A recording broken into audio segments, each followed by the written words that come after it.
So Bleach is one of my favorite series in Shonen. It's a pretty good time, has a bunch of cool characters, a bunch of cool drip, and also the romance, well, not its strong suit, is pretty enjoyable when you're not a part of the shipping fandom. But anyway, let's ships and Bleach. Well, it's something I never like take seriously. Like, I still enjoy it though, on my own spare time. But let's not waste any time and start getting to the ships. Am I right, bruh? Yeah, let's get to it. All right, let's start with the first ship that people have been shipping for years. They can never let it go, despite it being obvious that it's not canon. Ichigo and Rukia. Look, I understand why people ship it. I understand. I like it. Trust me, I do. But people should let it go. It's been over 10 years. It's not canon. Alright, you still have your fanfics. Just don't annoy others for not shipping it. We vet canon as vet canon and don't try to force it and don't try to get angry that it's, not canon. For real. Okay, so as a ship in of itself, I think it's fine. Like, it's enjoyable. There's a lot of merit to it. It's a pretty good time. Like, overall, I think it's a good ship. Honestly, I put it in A tier, in my honest opinion. Yeah, honestly, me too. And honestly, actually, the selection ones brings up something up, but in order to bring that up, I need to bring in the next ship immediately, and that being Karin and Toshiro. And I know there's gonna be people who are like, wait, how could you ship Karin, who's like way younger than Toshiro? My question to you is, why would you ship Rukia, who's like over 200 years older than Ichigo, who is a teenager? Like, in my eyes, these are conceptually the same, which is why I specifically going with the mindset that them just being adults. Double standards. Yeah, it had like double standards much. Overall, in the manga, these two have like nothing, but the anime and the filler, they do give the episodes to each other, which actually have been pretty enjoyable episodes, I say. Make me care about this being, like a friendship. Like, if Toshio was ever to get into a relationship, like, Karin, I can see it being with Karin. Plus, honestly, we have to give them props for, not letting Toshiro and Ishin interact at all. Yeah, also, we should probably keep this, like, a light on spoilers, just because 1,000 Year Blood War is out and such. Yeah. Yeah, but it's obvious, but we are going to say things that are kind of, like, obvious endgame. But we're gonna see that for the one Pacific ship that we're gonna get into later. So yeah, honestly, I like these two, but I don't have to put it on B tier. Yeah, we can put it on B tier. Yeah, I always just find it funny. Like I think like Ishin would like tease Toshiro like, haha, you're dating my daughter. Momo and Toshiro. I'm just gonna say that's not. I do not like Momo. I don't like her and her character.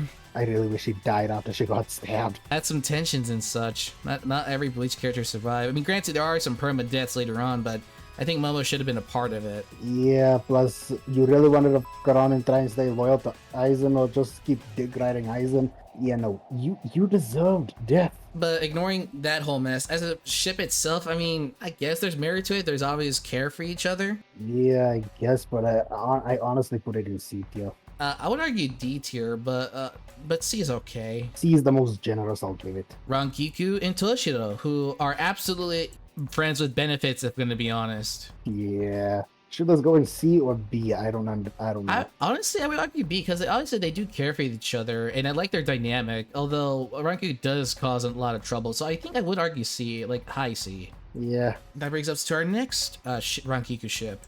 Rangiku and Gin, the most underdeveloped one that is like one of the most least convincing romances in Bleach.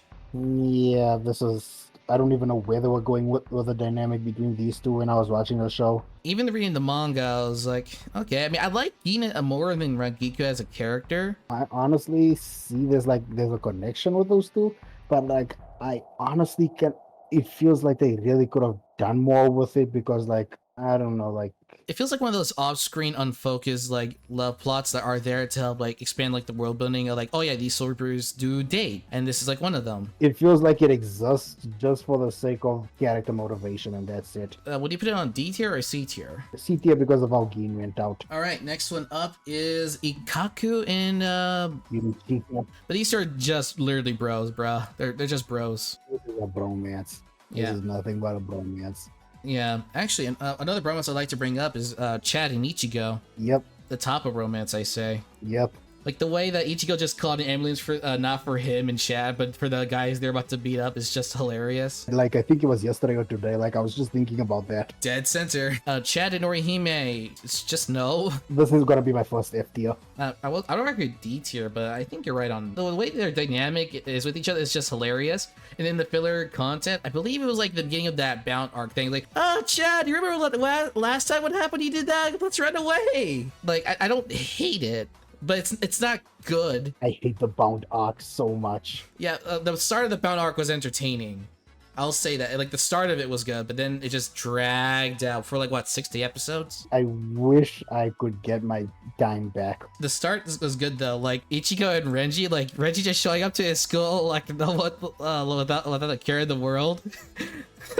And that whole, like, imposter thing where it was like, I said take it off. If you don't, I'll take it off for you. Hey, get off me, will ya? I'll rip it off of you. Just hold on. I've waited long enough. like, you can't lie. Those are hilarious moments. Yeah. But seriously, like, this is like one of those, like, this is a bromance, though. This is a bromance. Yeah. This is a bromance. If Crack Shop was a thing, I would have put it in that. Yeah, I would put this below Chad and Ichigo. Rukia and Renji, S tier, I say. Oh, they have like a deep history with each other. They did everything for each other. Like, they both nearly died for each other. Plus, Renji was willing to turn traitor just to save her life, and he even went on to beg Ichigo to save her life, even though Ichigo was already going to do that anyway. Yeah, like, Renji is just that man you could count on, even though Ichigo's definitely that guy too. So, Ishin and Wasn't it Masaki? Masaki, yes. Ishin and Masaki. Honestly, when I saw that flashback in Thousand Year Blood War, I'm just like, I can actually see how this was working out and stuff and such. Yeah, would I put it on S tier for that? I would put it on S tier personally. I just love how Ishin just like ended up adapting to living life in a loving world, just to be with her, not only to keep that hollow in check, but also just to be with her, start a family with her, to love her. Yeah, I like also like the anime like expanded upon the concept of the manga, where I believe in the manga we saw like him describing her like being a planet where he just orbits around because he's always drawn to her. I believe that the anime went further on that, and I love it for how it did. It was beautiful. It really is nice. And now next up is Yurio's dad and mom. The good old case of the maid falling in love with her master. Oh, I forgot this happened. Oh. I'm not gonna lie, Ryuken is just an asshole. Yeah, but to Uryu, like, do you think he's a bad dad or a bad spouse? I don't know about the bad spouse part, but like I know he's just like I wouldn't put him on the list of the best dads. Fair enough. But we're talking about ships. Yeah, I know, but like ships, I honestly don't know. It feels like it's just there because there's nobody else for Ryuken to marry after Masaki, Left him. There is some weight to it because when she's told him, I'll do anything for you because I put my life for you, you can tell he's like touched by that, and that's where he tied the knot with her. Like, there's something there. I'll put it on C tier though. All right, next one up is Shinji and Yori. These two are like literally like brothers and sister fighting each other all the time. I'm putting it in either D tier or F tier or C tier, one of the three. D tier. Because at least it's funny to watch them bicker back and forth. Next one up that I think is F tier is Uryu and Orihime. Yeah, no, I genuinely never saw this happening, and I don't ever see this happening. Yeah, me neither. It's just F tier in my eyes. Like, I see them being good friends and stuff, but like, other than that, nope. That's about it. And that actually brings up to the Orihime and Yukiora. F tier. Yeah, no, this guy was literally her captor. Like, unless you including some Stockholm syndrome. Oh yeah, it's Stockholm syndrome. There are people that try to romanticize it like, oh, it's the girl trying to teach this heartless man to be human or something. I'm like, okay, nice concept. Wrong series and franchise to do it from. Especially with a context like he literally threatened to kill all her loved ones if she didn't go with him to Wako Mundo. Alright, next one up is Unohana and Isane. Yeah, so D tier, really? I can genuinely see something like this happening, but even though we know absolutely nothing's happening with this one, so I guess maybe low C or something. Low C. Alright, next one up is Ichigo and Tatsuki, the funny one. It's D tier though. Yeah. I like the funniness of this, but it's D tier. Like, these two are definitely like friends and will only stay friends. Although Kon kissing her out of nowhere was pretty hilarious. Kon and Nozomi. Nozomi, yes. The honestly, arc, the arc that gave Kon a good character arc. Yeah, like honestly, I honestly love this, and I was freaking heartbroken I was freaking heartbroken when the end result happened, man. Like, fuck. I'll keep. Yeah, I kept that memorized. I'm either like I'm not sure if I should put that in S, but I'm definitely putting that in A. A? Oh, okay. Yeah, like I honestly loved it. It actually made Kon a likable character in my eyes. I really do enjoy. I enjoy from memory. I really enjoyed it. So yeah, I don't mind putting it on A tier. And also, it did expand on a concept from Bleach, but this isn't a discussion, story discussion. This is ship discussion. Yeah, I honestly did like that arc as well for that as well. But like, yeah, this is a ship tier list, and that ship does A tier. And now it's Kenpachi Zaraki and Kenpachi Unohana. This is not a healthy relationship. This is literally about hands. This is literally about them running the ones on each other. No, this is F. This is F. Oh, okay, next one up is Nell and Grimjow. I think it's the F. There's barely anything there. This is equivalent of putting two characters that's in the show, but either don't have any interactions or barely have any interactions and just making a strip out of it. And I think there's more interactions with them in the light novel, but I remember it's been a while. Let me get this other thing that actually has a bit more. So it is Nell and Ichigo. I remember you have things to say about this. No, I'm sending that to F, maybe even D.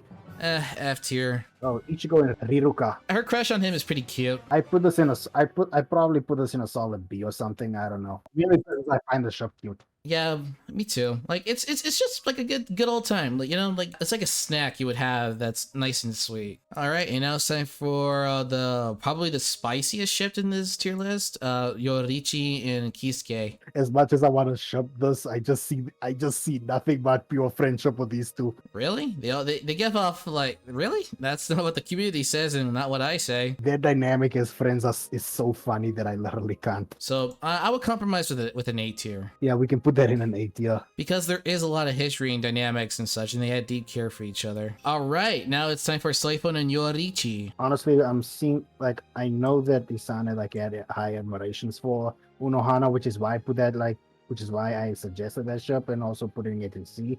But which is why I'm also gonna make the same argument, because like I think this is just me. It's either high admiration, but it's also mixed in with a little bit of a crush that Soifon has on Yoruichi, but I'm putting that in C. Oh, absolutely, I agree. This is basically the equivalent of "Notice me, senpai." Literally. All right, now it's time for Momo and Aizen.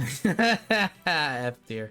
F tier. Lowest of the lowest. Okay, last one is Orihime and Ichigo, the canon ship that people for some reason hate, and people keep saying that Orihime is annoying because she keeps saying his name all the time. And to that I say, move on and grow up, bruh. And ironically, I actually loved this while I was watching Bleach before 1,000 Year Blood War even came out. In Orihime's like fantasies in I believe after the Arrancar arc, Fullbringer was of Ichigo like opening her doors like,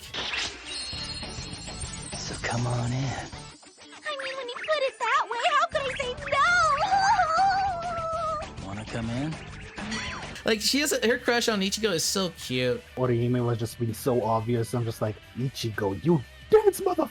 I'm like, is it a shonen protagonist inherent trait to be dense? It's a trope, but not used often. And honestly, I find Ichigo's dances to be more believable than others because like at least Orihime is attempting to hide it. And Ichigo does have like decare. Like it's implied that Ichigo actually has a crush on Orihime. Like the way, obviously he did the same lengths he did to save Rukia, but he went further lengths to try to save Orihime. You could argue it's just him doing the right thing because that's what he believes in. But we see him like disregard for a moment of taking her away and just fighting Grimjow. Yep. Anyway, yeah, I say this is a pretty solid list all around. Yeah. Like I don't feel like obviously we're missing things, but I don't feel like we're missing anything important. Looks like everyone born to use dead.